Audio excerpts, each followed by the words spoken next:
Please सोडा, मारू नका त्यांना. महिलेच्या आर्त किंकाळ्या. तरीही 11 जणांच्या टोळक्यानं माजी सरपंचाला संपवलं. सोडा, मारू नका त्यांना अशी विनवणी करत घरातील महिला हल्लेखोरांच्या हातापाया पडत होत्या. पण सत्तेची आणि गुंडगिरीची नशा डोक्यात गेल्यावर टोळक्यानंही काहीच ऐकलं नाही.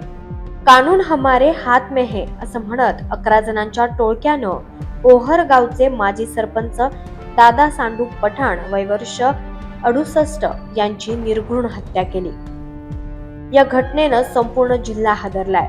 विविध वृत्तवाहिन्यांनी दिलेल्या माहितीनुसार ही धक्कादायक घटना बुधवारी अर्थात 17 डिसेंबर रोजी दुपारी जटवाडा रोडवरील ओहर या गावात घडली.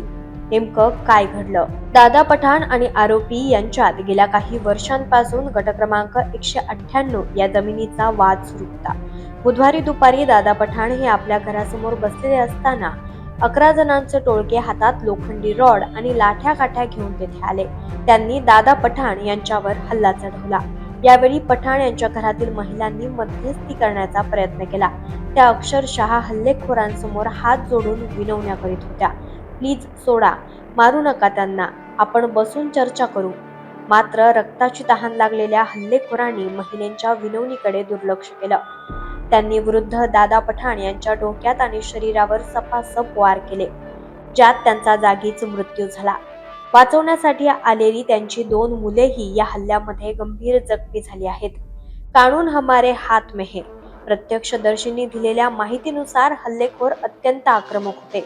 हल्ला करताना ते कायदा आमच्या हातात आहे, आमचं कोणी काही वाकडं करू शकत नाही अशा वल्गना करत होते.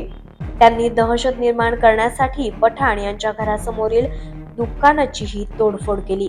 जमिनीचा वाद कारणीभूत. ओहर गावातील शाळेच्या बाजूला असलेल्या 4.5 एकर जमिनीचा हा वाद आहे. ही जमीन दादा पठाण यांच्या मालकीची असून महसूल दप्तरी तशी नोंद आहे. मात्र आरोपी इम्रान खान, मोईन खान आणि त्यांच्या साथीदारांचा या जमिनीवर डोळा होता. यापूर्वी त्यांनी पठाण कुटुंबाला धमकावलं होतं.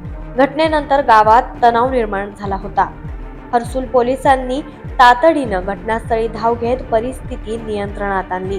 या प्रकरणी पोलिसांनी इम्रान खान, मोईन खान पठाण आणि उमेर जमीर पठाण या मुख्य आरोपींना अटक केली आहे, तर इतर आरोपींचा शोध सुरू आहे. बीडच्या संतोष देशमुख हत्याकांडाची आठवण करून देणाऱ्या या घटनेमुळे जिल्ह्यात संताप व्यक्त केला जात आहे. दिवसाढवळ्या महिलांच्या विनवणीनंतरही एका माजी सरपंचाची अशी हत्या झाल्यानं कायदा आणि सुव्यवस्थेवर प्रश्नचिन्ह उपस्थित केला जातोय.